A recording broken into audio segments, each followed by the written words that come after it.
Olá! Hoje nós vamos para o capítulo 14 do Evangelho segundo Marcos. Nós entramos agora no momento crucial deste Evangelho. A partir de agora, capítulo 14, 15 e 16 é o momento da paixão e ressurreição de Jesus. Então nós estamos aqui no momento clímax do Evangelho. Nós vamos seguir Jesus na sua entrada a Jerusalém, nós vamos seguir Jesus na sua paixão, nós vamos seguir Jesus hoje, neste capítulo, até ele ser julgado pelo Sinédrio e preso e até a negação. Então, agora são os capítulos são grandes, bastante intenso, são vários acontecimentos que são condensados em poucos versículos. Você entende como Marcos trabalha o seu evangelho. Muita informação de uma maneira bastante sucinta. Então hoje nós vamos entender a conspiração contra Jesus, aquela unção em Betânia, muito importante, né? Jesus tem os seus pés ungidos, logo depois a traição propriamente dita, a ceia que Jesus tem já dentro da festa da Páscoa, a instituição da Eucaristia, que é muito importante, é Jesus instituindo a Eucaristia, a negação de Pedro, né? O Getsemane, né? A prisão, o Sinédrio, né? O Sinédrio ali reunido de maneira injusta para condenar Jesus. Então nós vamos fazer essa leitura agora. Você sabe que o importante, quando eu fiz essa proposta para a gente ler a Bíblia, a minha primeira preocupação é que a gente pudesse ler a Bíblia, né? Ler, ter contato com o texto, fazer uma imersão no texto. Então é muito importante que a gente leia.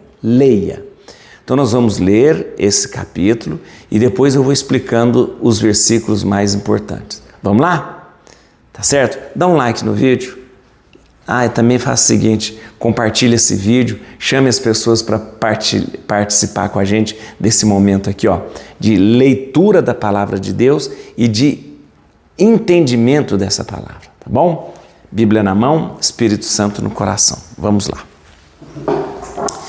Então vamos já começar o capítulo 14. Entramos então num momento, como eu disse, um momento bastante importante, né, deste evangelho. Ora, dali a 2 dias seria a festa da Páscoa e dos pães ázimos. E os sumos sacerdotes e os escribas buscavam algum meio de prender Jesus à traição para matá-lo.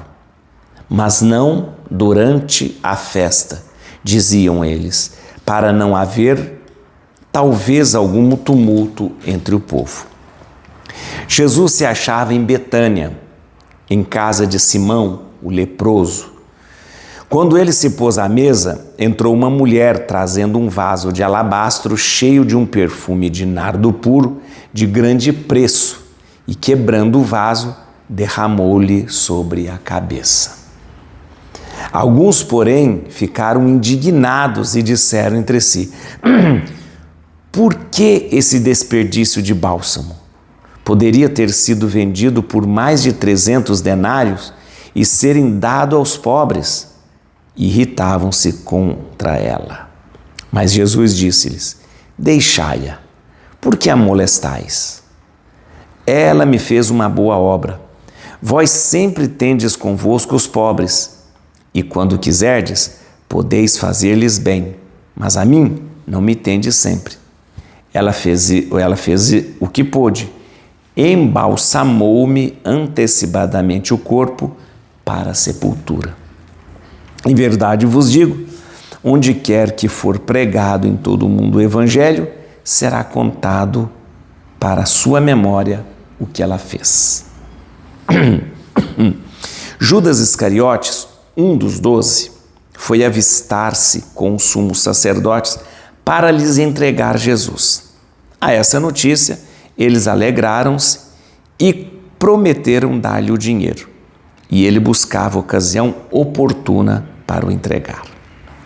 No primeiro dia dos ázimos, em que se imolava a Páscoa, perguntaram-lhe os discípulos: onde queres que preparemos a refeição da Páscoa? Ele enviou 2 de seus discípulos, dizendo: ide à cidade e vos sairá ao encontro um homem carregando um cântaro de água. Segui-o, e onde ele entrar, dizei ao dono da casa: o mestre pergunta: onde está a sala em que devo comer a Páscoa com os meus discípulos? E ele vos mostrará uma grande sala no andar superior, mobiliada e pronta, fazei ali os preparativos. Partiram os discípulos para a cidade e acharam tudo como Jesus lhes havia dito e prepararam a Páscoa. Chegando à tarde, dirigiu-se ele para lá com os 12. E enquanto estavam sentados à mesa e comiam, Jesus disse: em verdade vos digo, um de vós que come comigo me há de entregar. Começaram a entristecer-se e perguntaram-lhe um após o outro: porventura sou eu? Respondeu-lhes ele: é um dos 12 que serve comigo no mesmo prato. O Filho do Homem vai segundo o que dele está escrito. Mas ai daquele homem por quem o Filho do Homem for traído. Melhor lhe seria que nunca tivesse nascido.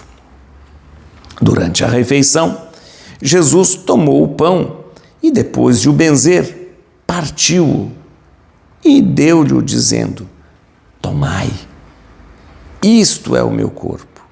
Em seguida, tomou o cálice, deu graças e apresentou-lhe, e todos dele beberam.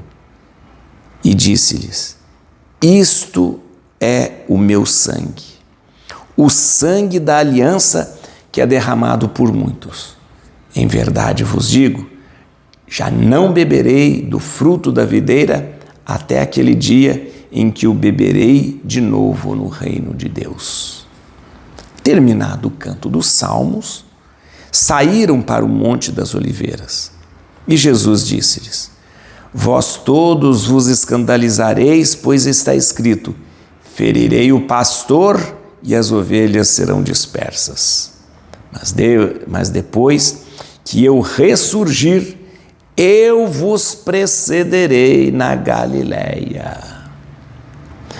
Entretanto, Pedro lhe respondeu: ainda que todos se escandalizem de ti, eu, porém, nunca. Jesus disse-lhe: em verdade te digo, hoje, nesta mesma noite, antes que o galo cante 2 vezes, 3 vezes me terás negado. Mas Pedro repetia com maior ardor: ainda que seja preciso morrer contigo, não te renegarei. E todos disseram o mesmo. Foram em seguida para o lugar chamado Getsemane, e Jesus disse aos seus discípulos: sentai-vos aqui enquanto vou orar. Levou consigo Pedro, Tiago e João, e começou a ter pavor e angustiar-se. Disse-lhes: a minha alma está numa tristeza mortal. Fica aqui e vigiai.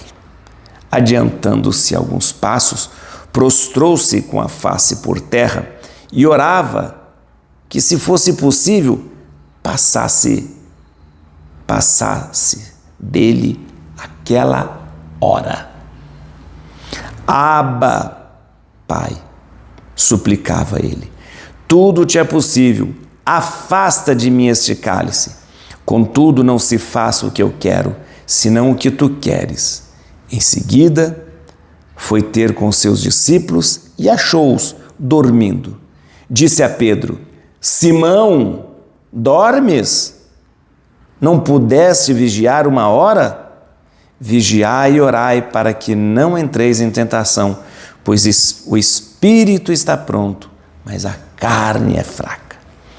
Afastou-se outra vez e orou, dizendo as mesmas palavras. Voltando, achou-os de novo dormindo, porque seus olhos estavam pesados e não sabiam o que lhe responder. Voltando pela terceira vez, disse-lhes: dormi e descansai, basta. Vê a hora, o Filho do Homem vai ser entregue nas mãos dos pecadores. Levantai-vos e vamos. Aproxima-se o que me há de entregar. Ainda falava quando chegou Judas Iscariotes, um dos 12, e com ele um bando armado de espadas e cacetes, enviado pelos sumos sacerdotes, escribas e anciãos. Ora, o traidor tinha-lhes dado o seguinte sinal: aquele a quem eu beijar é ele, prendei-o e levai-o com cuidado. Assim que ele se aproximou de Jesus, disse: Rabi, e o beijou. Lançaram-lhe as mãos e o prenderam. Um dos circunstantes tirou da espada, feriu o servo do sumo sacerdote e decepou-lhe a orelha. Mas Jesus tomou a palavra e disse-lhes: como a um bandido saístes com espadas e cacetes para prender-me. Entretanto, todos os dias estava convosco ensinando no templo e não me prendestes. Mas isso acontece para que se cumpram as Escrituras. Então, todos o abandonaram e fugiram. Seguia-o um jovem coberto somente de um pano de linho e prenderam-no, mas lançando ele de si o pano de linho, escapou-lhes despido.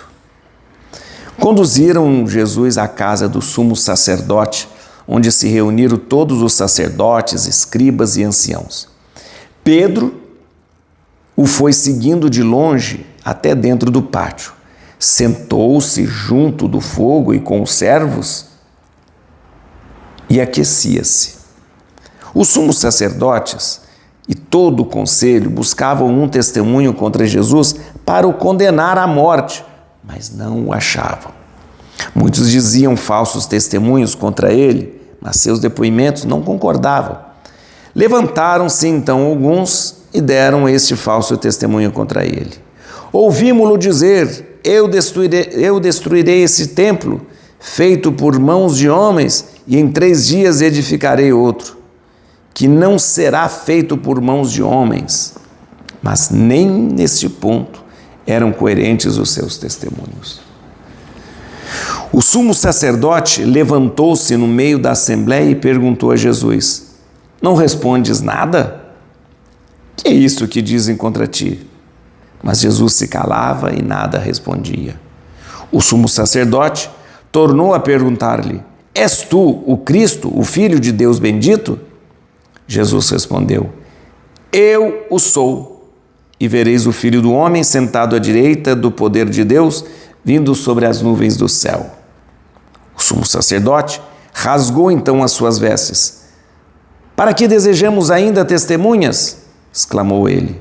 Ouvistes a blasfêmia. Que vos parece? E unanimemente o julgaram merecedor da morte.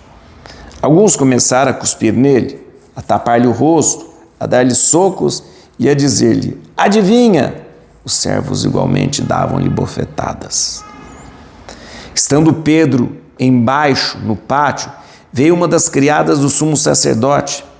Ela fixou os olhos em Pedro, que se aquecia, e disse: também tu estavas com Jesus de Nazaré?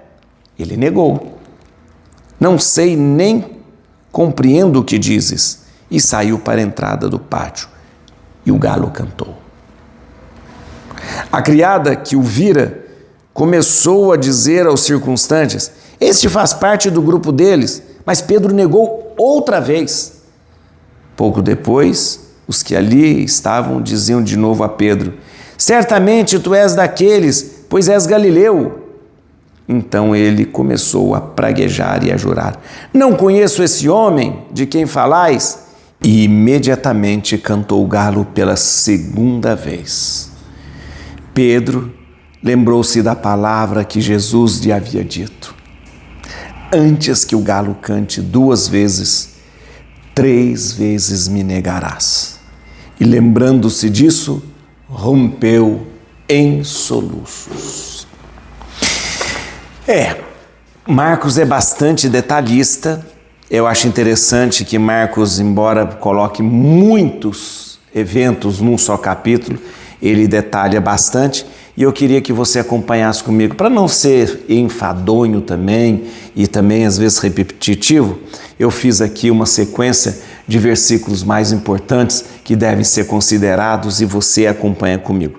E é muito bonito também esses relatos da paixão que nós temos no sinótico, Marcos, Mateus, né, Lucas, né, João também, né, eles são, na Semana Santa, eles são lidos, são meditados. Então, acho que você tem bem no seu coração e na sua mente, né, os diálogos, e é importante a gente lembrar.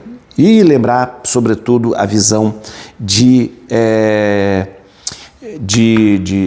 Marcos aqui. Vamos lá. Começando com o versículo 1, quando é que acontece todo esse momento?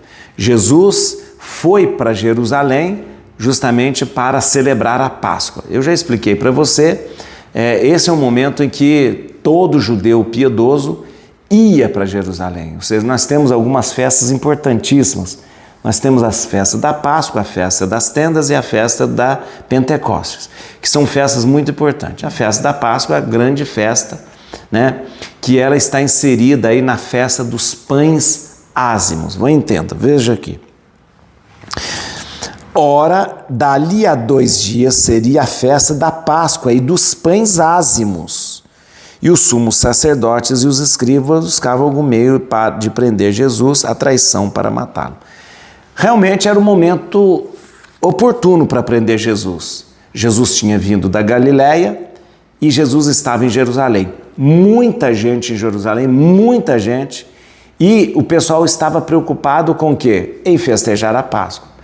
O Sinédrio pensou o seguinte: tem muita gente, o pessoal está preocupado com a festa da Páscoa, está preocupado em imolar os cordeiros e tal. Então, se a gente prender esse revolucionáriozinho aí e mandar matar alguma coisa, ninguém vai ficar sabendo. Ou seja, a cidade está cheia de gente, todo mundo com outras preocupações. Então, né, vamos entender essa questão da festa da Páscoa e a festa do vaso. Embora as origens dessas festas são diversas, ou seja, a festa da Páscoa e a festa dos pães ázimos tem origens diversas, né? Nós tínhamos a festa dos pães ázimos e a festa da Páscoa, né? Festa dos pães ázimos, você tinha aí 7 dias em que você não usava fermento, né, dentro de casa. E tinha a festa da Páscoa, que é que você celebrava a libertação do povo do Egito. Essas festas têm origens distintas, só que depois elas se ligam a ponto de que a festa da Páscoa se mistura com a festa dos pães ázimos. E é interessante isso. Então, praticamente a festa das Páscoa e a festa dos pães ázimos acabam se tornando uma festa só, onde você celebra esse momento dos pães, do fermento que não é usado durante 7 dias, junto com a festa da Páscoa. Entendeu? 2 festas distintas, de repente elas se misturam, né? Interessante. Os cordeiros, para a gente entender, preste atenção, os cordeiros para a Páscoa, eles eram imolados na tarde do dia 14 de Nisan. Atenção, os meses, preste atenção, os meses judaicos são meses que são conduzidos pela lua. O 14 de Nisan, o mês de Nisan é o primeiro mês do ano. Vai entendendo, o Nisan é o primeiro mês do ano. Quando é que é o mês de Nisan? Entre março e abril, porque o mês de Nisan, ele coincide com a primavera do hemisfério norte, tá entendendo? Então o mês de Nisan é o primeiro mês dos judeus, coincide com a primavera, Muito bem. O que acontece? Os cordeiros, né, para a festa, eles eram imolados na tarde do dia 14 de Nisan. Deixa eu te explicar uma coisa. O dia começa para o judeu na tarde do dia anterior. Então, 14 de Nisan começava na tarde do dia anterior. Então, os cordeiros eram imolados ali pelo dia 13 de Nisan à tardezinha, que já era considerado 14, ok? Então, isso é importante você saber. Esse dia de 14 de Nisan era o último dia de lua cheia depois do equinócio da primavera. Tá entendendo, né? O último dia de lua cheia depois do equinócio da primavera. Ali eram imolados os cordeiros, tá bom? Então, o último dia de lua cheia depois do equinócio da primavera era imolado os cordeiros, tá bom?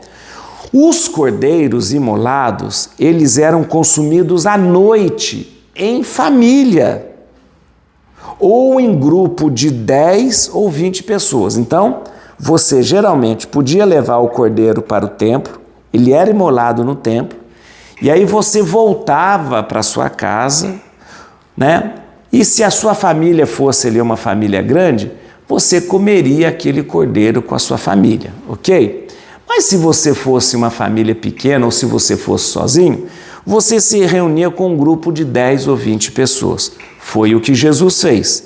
O grupo de Jesus tem 12 pessoas, mas Jesus 13, deveria ter mais alguns discípulos junto. Então eles se reuniram para celebrar a Páscoa, Tá entendendo, né? Tá entendendo.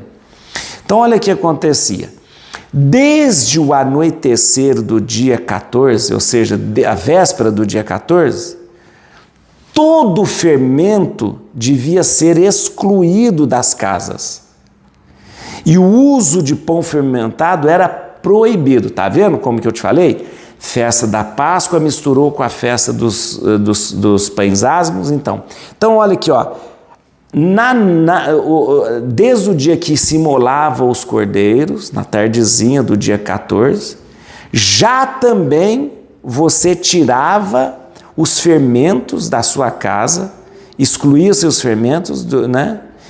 Porque era proibido. E ficava proibido durante 7 dias. 7 dias, né? É interessante isso. Esta festa, gente, era a maior festa de todas, junto, como eu te disse, com a festa de Pentecostes e a festa das tendas. Tá entendendo, né? Então, tá entendendo como que funcionava tudo isso?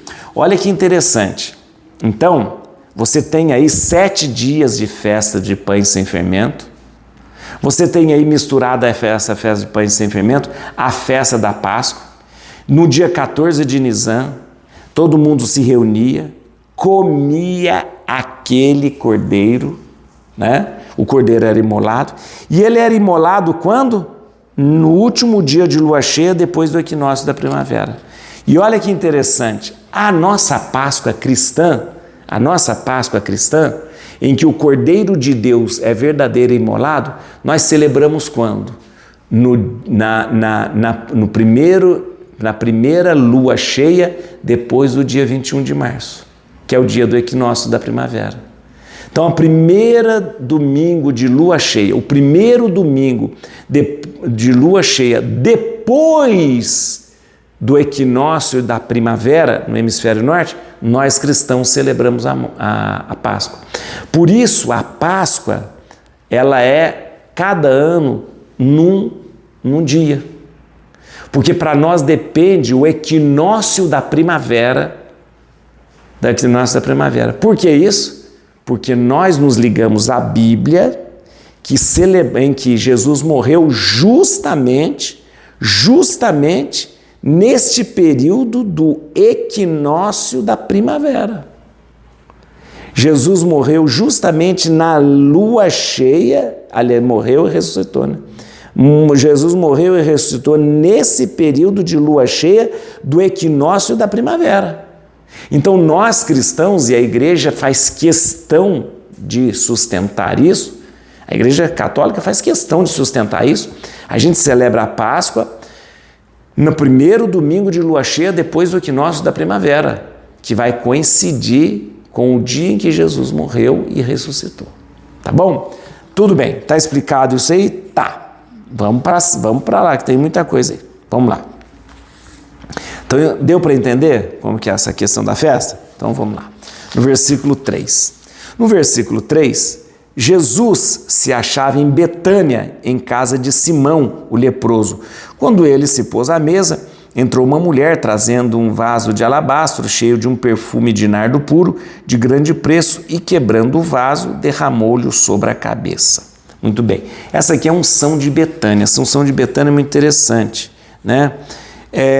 Por que Jesus está em Betânia? Já expliquei. Jesus, as pessoas quando vinham para Jerusalém para celebrar as grandes festas, Jerusalém era uma cidade pequena, cidade murada é uma cidade pequena. Vinha gente do país inteiro. É óbvio que não cabia todo mundo em Jerusalém. É óbvio que não tinha gente lá em Jerusalém, não tinha como hospedar todo mundo. O que o pessoal fazia? Ficava nos arredores de Jerusalém. E aí, ou ficava na casa de parente, ou ficava em estalagem, hospedaria, ou então o pessoal alugava a casa. Era Airbnb da época, tá? O pessoal fazia um Airbnb lá da época. O pessoal falava, pessoal que tinha casa lá aos arredores, então falava assim, vamos ganhar um dinheirinho agora, vamos alugar, alugar para o pessoal que vai vir. Então, o pessoal ficava nos arredores. Betânia e Betfagé era uma cidade bem próxima de Jerusalém, nos arredores de Jerusalém.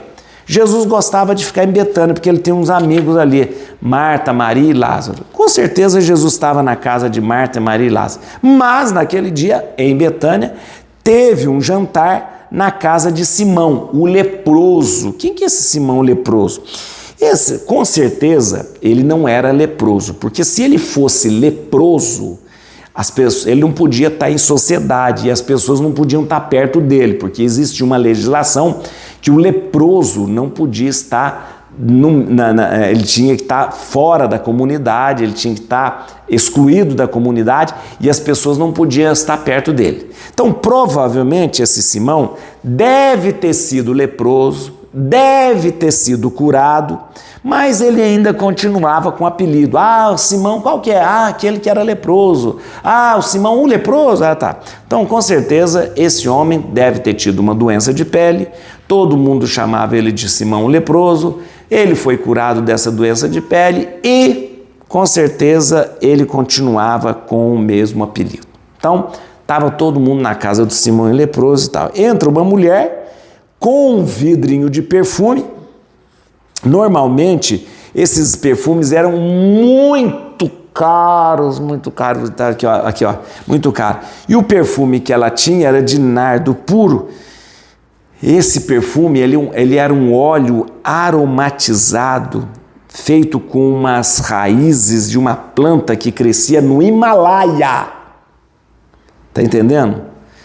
Por que eu sei disso? Porque existe pesquisa sobre isso, né? Pelo amor de Deus, né? Existe pesquisa sobre isso, por isso eu sei.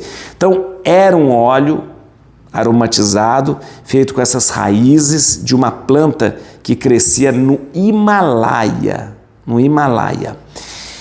Normalmente era muito caro e era comum que eles fizessem umas ampolas de vidrinho assim e, por ser muito caro, a pessoa trazia pendurado ao pescoço como se fosse uma joia, Fazia umas ânforazinhas pequenininhas de vidro e a pessoa trazia aqui no pescoço. Você tem noção de quanto isso custava? Muito bem.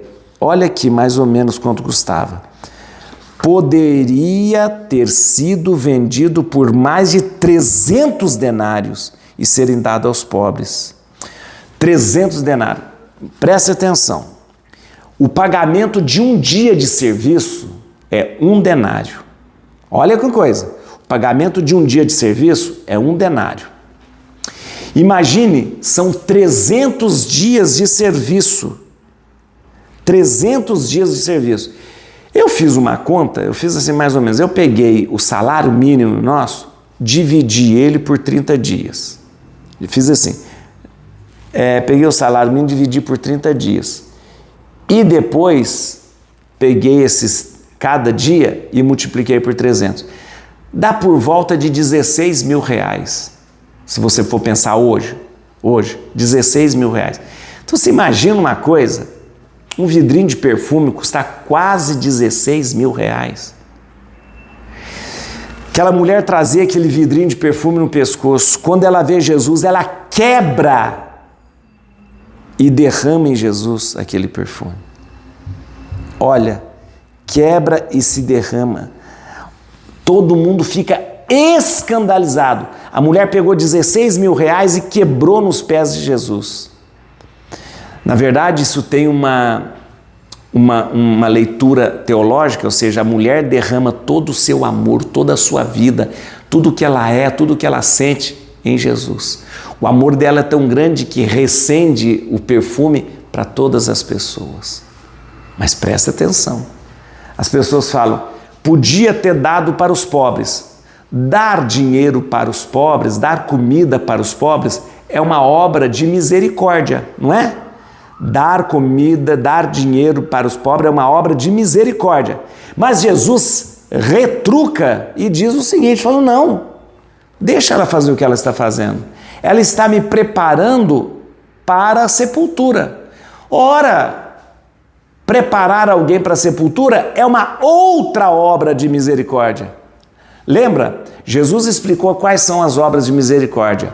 Dá de comer a quem tem fome, dá de vestir a quem está nu, enterrar os mortos, visitar os presos, visitar os doentes. São obras de misericórdia.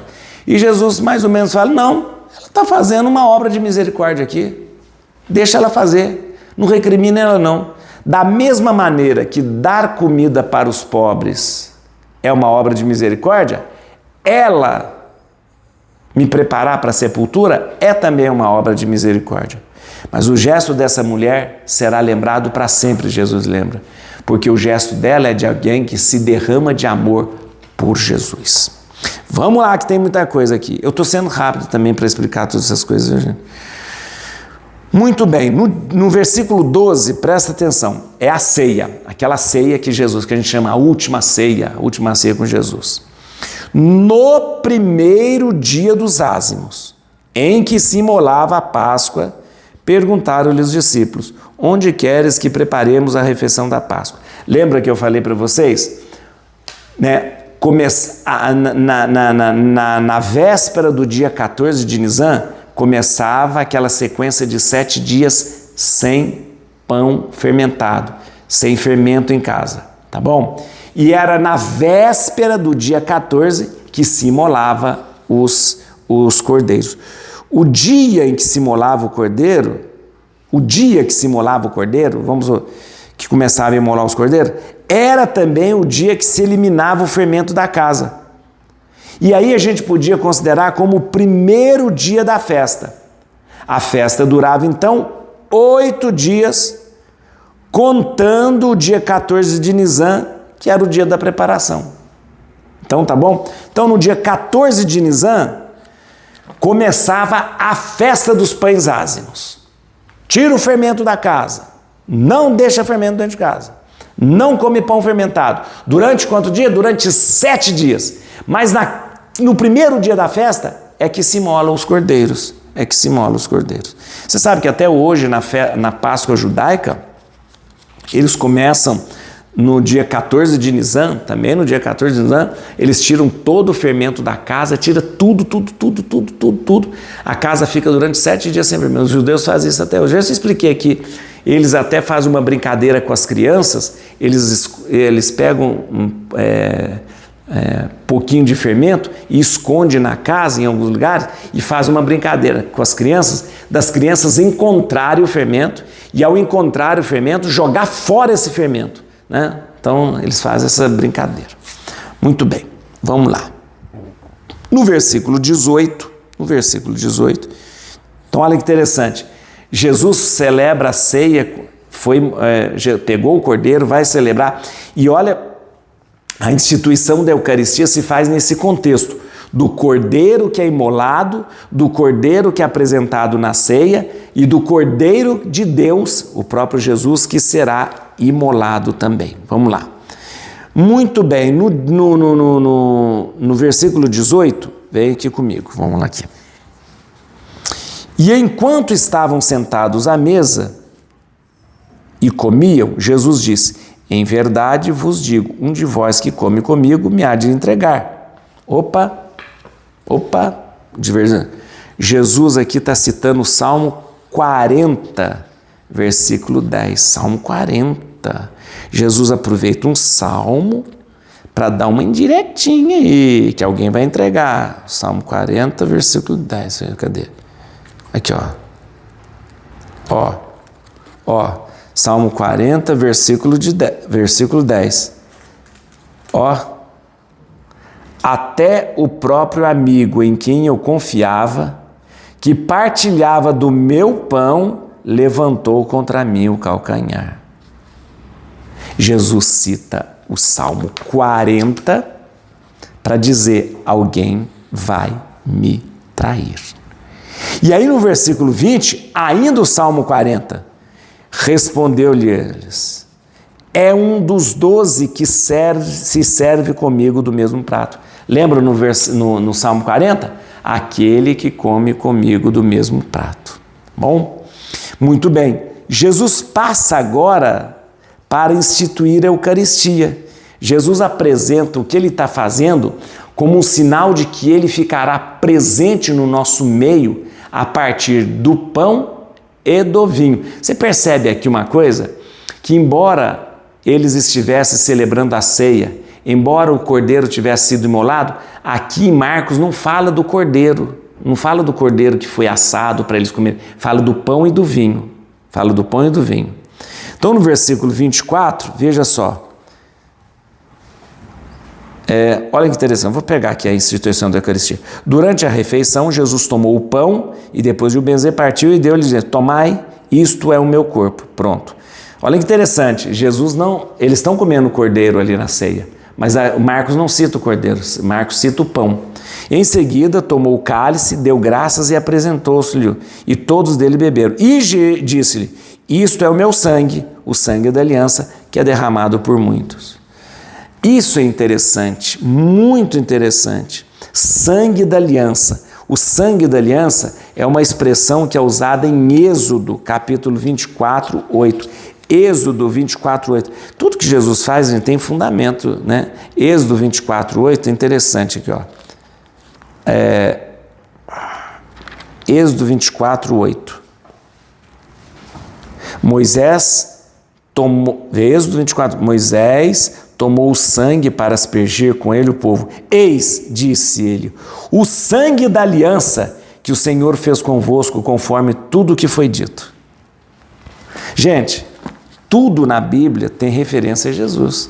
E Jesus fala: este é o sangue da aliança. Ou seja, aquela antiga aliança que Deus fez, ela estava acabada. Porque agora é o sangue da nova aliança que é feita pelo sangue de Jesus. Por isso Jesus fala: isto é o meu sangue. Sangue da aliança. Ou seja, não é o sangue daquele cordeiro que foi pintado, colocado no umbral das casas. Não. É o meu sangue que vai ser derramado, que vai selar agora a nova aliança. A nova aliança. No versículo 26, terminado o canto dos salmos, saíram para o Monte das Oliveiras. Que canto dos salmos são esses? Muito bem. Muito bem. Canto dos salmos. Trata-se dos salmos, uma sequência de salmos. 114 a 117. Nós estudamos isso junto, quando a gente estudou os salmos, né? Esses salmos se cantavam em ação de graças no fim da refeição pascal. Então era assim, fazia-se a refeição pascal, tinha os cálices da bênção, tinha a comer o pão, tinha a comer as ervas amargas, tinha tudo isso. E no fim da refeição pascal, se cantava uma série de salmos, dos 114 ao 117. Esses salmos eram a segunda parte do Halel. Lembra quando nós estudamos os salmos de Halel? Vai lá. Os salmos de Halel é uma série de salmos que começavam com aleluia. Então os salmos de Halel, você estudou comigo, eu lembro que você estudou comigo. Os salmos de Halel são aqueles salmos que começavam aleluia, tal. São salmos de ação de graça. E esses salmos, então, eles terminavam, encerravam, concluíam a refeição pascal. Tá? No versículo 28, depois de Jesus já falar que o pastor será ferido e as ovelhas serão dispersas, Jesus fala assim: mas depois que eu ressurgir, olha aí, Jesus vai morrer e tal, eu vos precederei na Galileia. Eu vos precederei na Galileia. Há uma outra tradução que os estudiosos gostam de usar. Muitos estudiosos dizem que Jesus não diz eu vos precederei na Galileia, mas diz eu vos conduzirei à Galileia. Eu vos conduzirei à Galileia. Aqui são palavras de esperança que vislumbra esse reagrupamento dos discípulos, né? Por quê? Jesus tinha falado antes, o pastor será ferido, tudo vai ser disperso. E todos serão dispersos. E realmente, quando Jesus morre, todos ficam dispersos. Mas Jesus traz uma mensagem de esperança. Eu vos conduzirei à Galileia. Ou seja, nós vamos estar juntos de novo na Galileia. Segundo Marcos, foi na Galileia que Jesus se manifestou por primeiro. E foi na Galileia que Jesus reagrupou todos os seus discípulos, todos os seus apóstolos. Então, é uma mensagem de esperança dizendo, depois de eu ressurgir, nós estaremos juntos novamente. Muito bem, no versículo 32, Marcos faz questão de lembrar o nome, foram em seguida para o lugar chamado Getsemane. E Jesus disse aos seus discípulos, sentai-vos aqui enquanto vou orar. Getsemane, Marcos faz questão de lembrar esse nome. Getsemane significa em hebraico, acho que é aramaico, lagar do azeite. Lagar do azeite. O que é o lagar? O lagar é o lugar em que a azeitona era espremida com uma pedra enorme e enquanto ela era espremida, ela ia soltando o seu óleo. Getsemane é o lugar onde Jesus foi espremido pela dor intensa, massacrado pela angústia atroz, de tal forma que Jesus chega a suar sangue, Então, Marcos faz um paralelo entre a azeitona, né, que é esmagada, e Jesus, que é esmagado pela dor. No versículo 35, voltamos a falar sobre a hora, isso é importante. Adiantando-se alguns passos, prostrou-se com a face por terra e orava que, se fosse possível, passasse dele aquela hora. Hora, eu já expliquei para você, a hora aqui não é uma hora cronológica, é a hora da paixão. A hora do cumprimento do desígnio de Deus. Chegou a hora, cumpriu-se a hora. Então, a hora é a grande hora da paixão. É a grande hora do cumprimento do desígnio de Deus. E Jesus rezava pedindo, se fosse possível, passasse aquela hora. No versículo 36, olha que interessante aqui, 36. Abba, Pai, suplicava ele, tudo te é possível, afasta de mim este cálice. Contudo, não se faça o que eu quero, senão o que tu queres. É interessante isso aqui. No versículo 36, se usa a palavra Abba. Abba, Pai. Nunca, mas nunca nas preces se usa a palavra Pai para se dirigir a Deus. Quem introduz isso é Jesus. Abba. Nunca. Nas orações que o judeu faz a Deus, Adonai, Eli, Eloá e tal. Jamais se usa Abba. E Jesus usa esta palavra. Abba. Abba.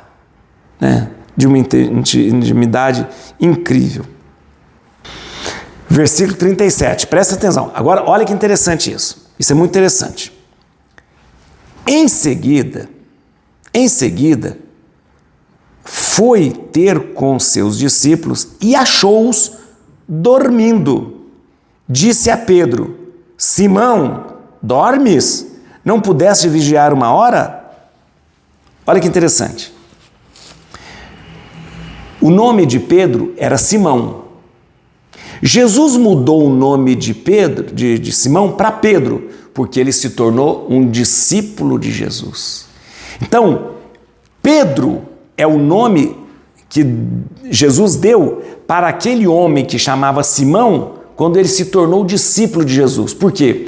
Porque a sua vida mudou, porque ele passou a ser pescador de homens, então ele tinha um novo nome, que significava uma nova missão.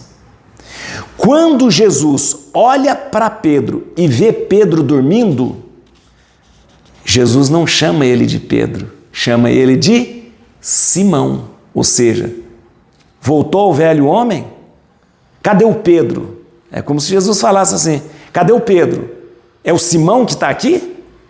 O Pedro é aquele que está comigo, é aquele que não me nega, é aquele que vai comigo até o fim. Mas Simão, você está dormindo? Então você viu que interessante? Jesus não chama ele de Pedro, porque o Pedro é o nome do discípulo que vai com Jesus para todo lado. Simão é o nome do homem velho, o homem velho.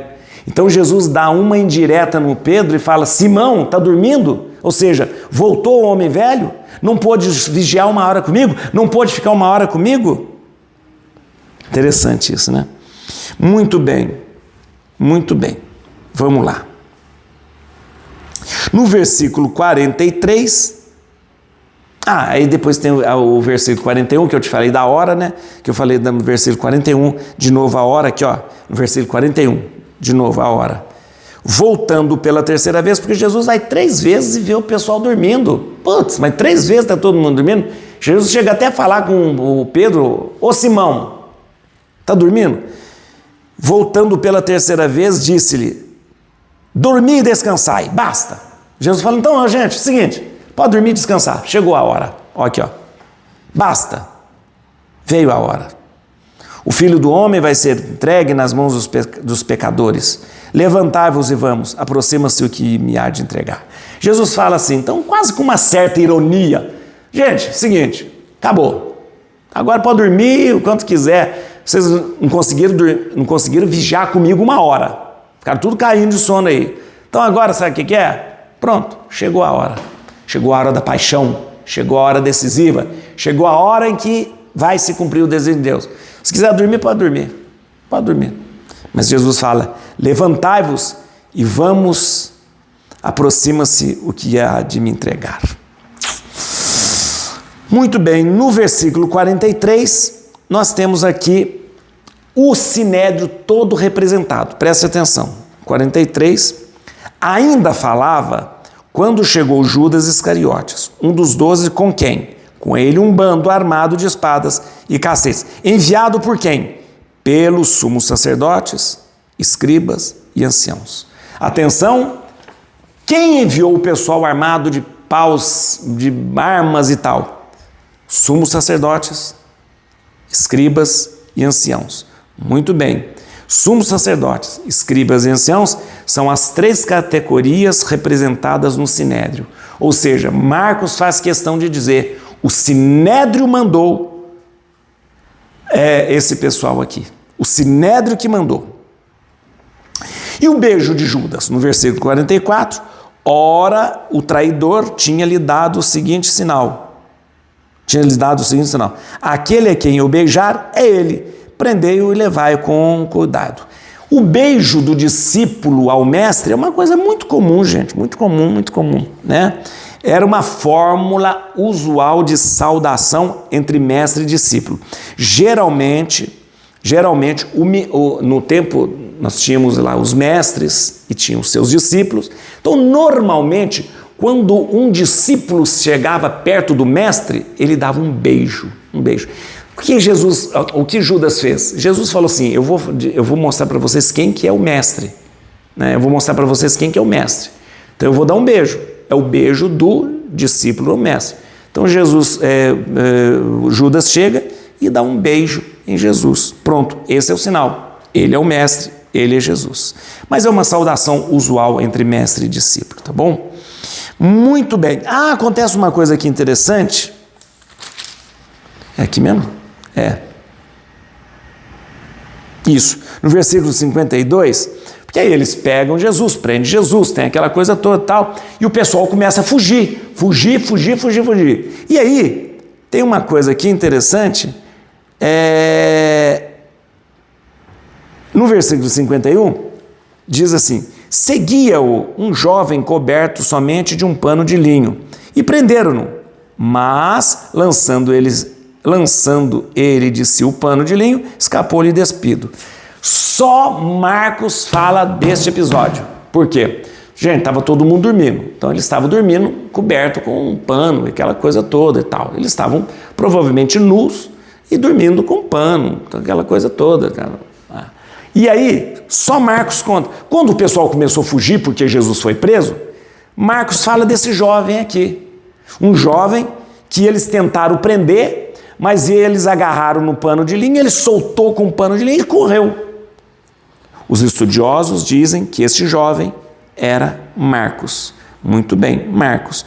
Só Marcos se refere a esse incidente, por isso ele é identificado como sendo Marcos. Então Marcos era um jovem que estava seguindo Jesus, estava lá do lado, meio discípulo e tal, não era apóstolo, né? Mas discípulo e tal. Então vê tudo acontecendo, tenta fugir. Quando ele tenta fugir, ou eles agarram, aí ele deixa, o pessoal agarra no pano de linho, no lençol, e ele foge pelado, né? Muito bem, no versículo 53, eles chegam à casa do sumo sacerdote, conduziram Jesus à casa do sumo sacerdote, onde se reuniram todos os sacerdotes, escribas e anciãos. Olha aqui, ó, as categorias: sacerdote, escriba e ancião. Que é isso? O sinédrio reunido. Então estava lá todo o sinédrio reunido. Isso é o sinédrio. Reunido para quê? Para condenar Jesus. De noite? De noite. Mas isso é ilegal? É ilegal. Mas fizeram uma coisa ilegal? Fizeram. E o pior, chamaram um monte de testemunhas falsas, né? Quando Jesus era acusado de um monte de coisa, né? No versículo 61 fala do silêncio de Jesus. Olha aqui, ó. Jesus era acusado de um monte de coisa, mas Jesus se calava e nada respondia. O sumo sacerdote tornou a lhe perguntar: és tu o Cristo, filho de Deus bendito? Jesus fala, eu sou, mas Jesus fica em silêncio. Isso significa o silêncio do servo sofredor. Em Isaías, você lembra em Isaías capítulo 50? Isaías capítulo 50, versículo 6, falava do servo sofredor, gente. Isaías falava dessa cena. Aqui, gente. Olha aqui. Cadê? Deixa eu mostrar aqui para você. Isaías. Tudo na Bíblia está ligado, gente. Não adianta você querer. Tudo na Bíblia fala de Jesus. Isaías 50, versículo 6, lê comigo. Aos que me feriam, apresentei as espadas, e as faces, aquele que me escarravam a barba, não os desviei o rosto do ultraje. Cadê? Onde fala do silêncio dele?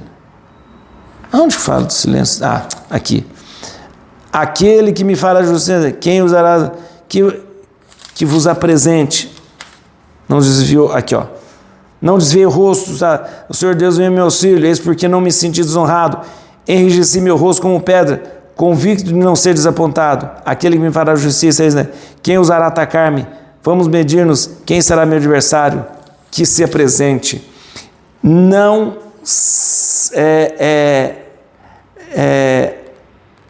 não desviou em nenhum momento seu rosto das acusações e o silêncio foi sepulcral. Muito bem, no versículo 62, Jesus responde. Jesus respondeu à pergunta do sumo sacerdote: eu sou. E vereis o Filho do Homem sentado à direita do poder de Deus, vindo sobre as nuvens do céu. Ah, meu filho. A declaração de Jesus é uma revelação. E olha que bonito no Evangelho de Marcos. Marcos começa justamente com essa revelação. O sumo sacerdote pergunta: és tu o Cristo, o Filho de Deus bendito? E ele diz: eu sou. Engraçado. Olha como que começa o Evangelho de Marcos. Olha como começa o Evangelho de Marcos. Vou mostrar aqui para você. Aqui. Olha aqui. O Evangelho de Marcos como é que começa? Princípio da boa nova de Jesus Cristo, Filho de Deus. Então, Marcos faz questão de quando Jesus se revela para o sumo sacerdote, né, ele revela-se como ele começou o Evangelho. E para terminar, no versículo 63, o sumo sacerdote rasgou então suas vestes. Para que desejamos ainda testemunhas? Clamou ele. E assim ele será condenado. O gesto de rasgar as vestes exprime tristeza e horror. Tristeza e horror. É um gesto até hoje usado nos rituais fúnebres dos judeus. O judeu, quando ele vai sepultar um parente, o marido, a esposa, geralmente o rabino ele dá um cortezinho na roupa e a pessoa rasga como sinal de horror, de dor, de sofrimento. O sumo sacerdote faz essa cena, né? Ai, que está horrorizado, e depois já apresenta Jesus para ser morto. Et crucem Domini fugit partis adversae, vite teleo de tribiuda radix Aleluia.